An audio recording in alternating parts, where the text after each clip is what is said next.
Ever think back to like your first day of something huge? You know what I mean, right? Uh-huh. Like starting college, a new job, even moving somewhere completely new. It's exciting, right? Definitely. Yeah. But there's also that little voice saying, oh, am I actually ready for Oh, this? for sure. That mix of excitement and nerves is pretty universal, I think. I think we've all been there, haven't we? Well, that's exactly the kind of moment we're diving into today. Sounds fun. We've got this awesome firsthand account. It's called My First Day of College, Chaos, Confusion, and Cold Coffee. Catchy title. Right. It's funny, super relatable, and it goes into so much detail, like every little moment from the night before frenzy to that final feeling of, well, you'll hear about that feeling on the journey home. I love these personal stories because they can really reveal so much about, well, just being human. Totally. The specifics might be unique to that person, Hmm.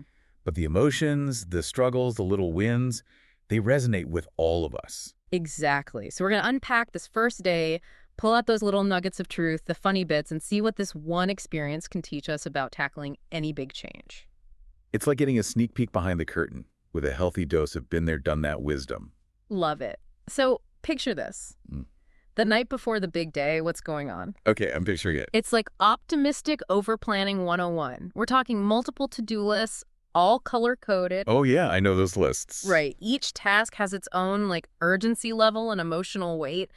The outfit is laid out like a museum exhibit. The bag is packed for a summit or a deserted island.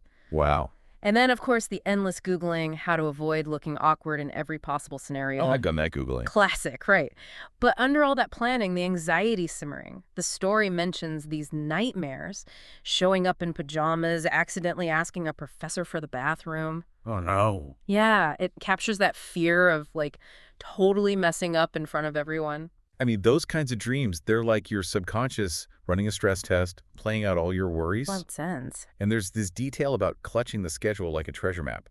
It shows how much the student's relying on just like getting through the day. It's a quest. So after a night of probably not so great sleep, the morning unfolds like a sitcom episode. I love a good sitcom. First, a chaotic wake-up call thanks to, like, a symphony of alarms. Oh, then. Then mom bursts in like a SWAT team. Ah, moms. Yeah.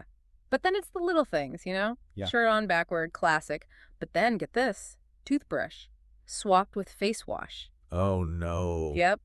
The tongue is described as, quote, minty and a little exfoliated. I can imagine. To top it off, breakfast is burnt toast and sad coffee. Ugh, that sounds rough. It's this comical string of mini disasters. Like the universe is testing their patience right from the start. Right, setting the stage perfectly for arriving on campus, which, by the way, is described as stepping onto another planet. Everyone else seems so confident, so in their element.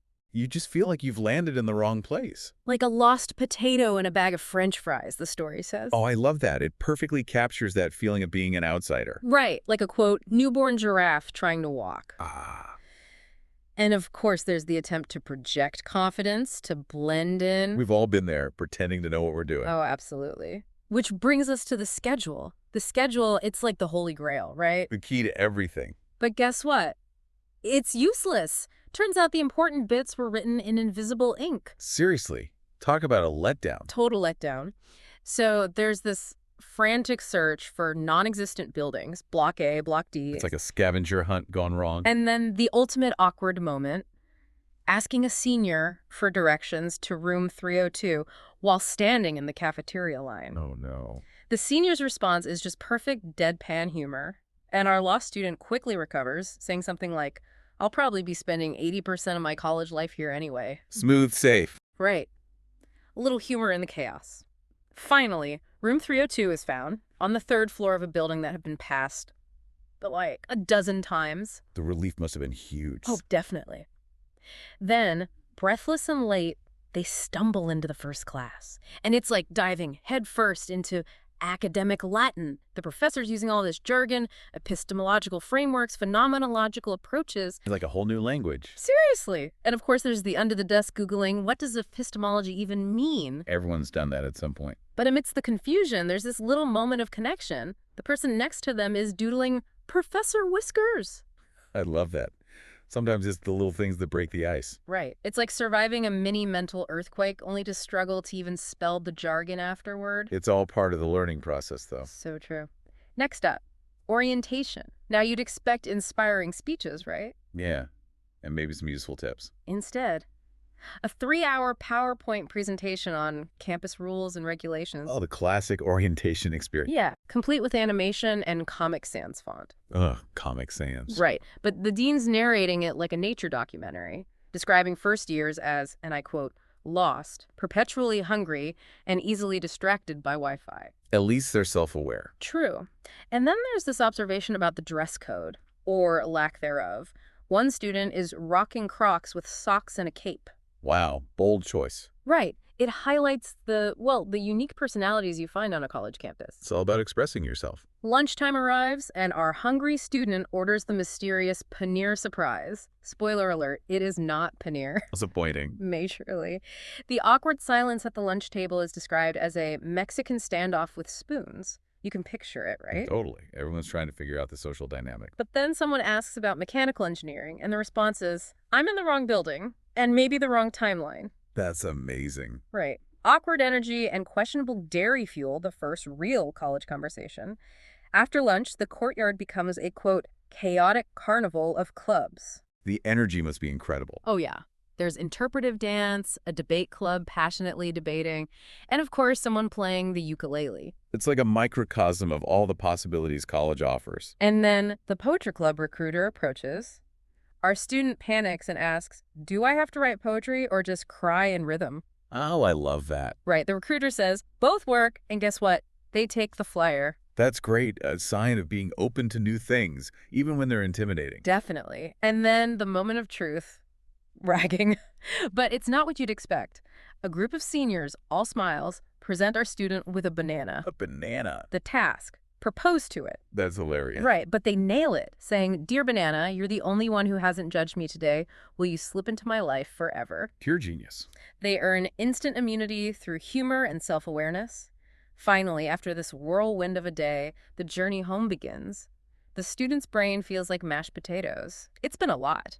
Navigating, lectures, awkward chats, mild teasing, joining clubs. It's mentally and emotionally draining to constantly adapt to new situations. Totally.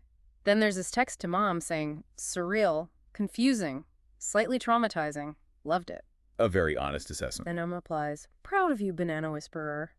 It's just this heartwarming reminder that you've got support even when things are crazy. We all need that support system, especially when venturing into the unknown.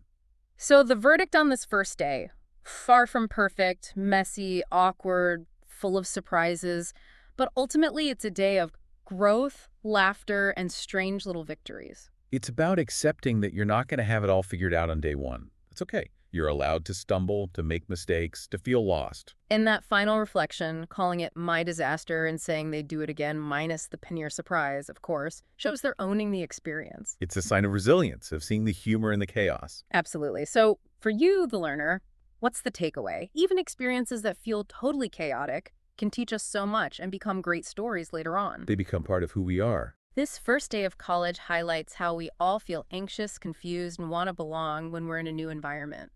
It's a shared human experience. And being able to laugh at the awkward moments, to find the humor in the unexpected, that's what helps us get through it. Think back to your own first days. What unexpected moments or small lessons did you maybe overlook at the time? Did embracing the chaos, even when it felt like a disaster, lead to something meaningful? Sometimes those seemingly insignificant moments become the most memorable ones. Maybe it's time to revisit those memories, find the humor in your own personal paneer surprises. Thanks for joining us on this deep dive. It's been a pleasure. Till next time. See you then.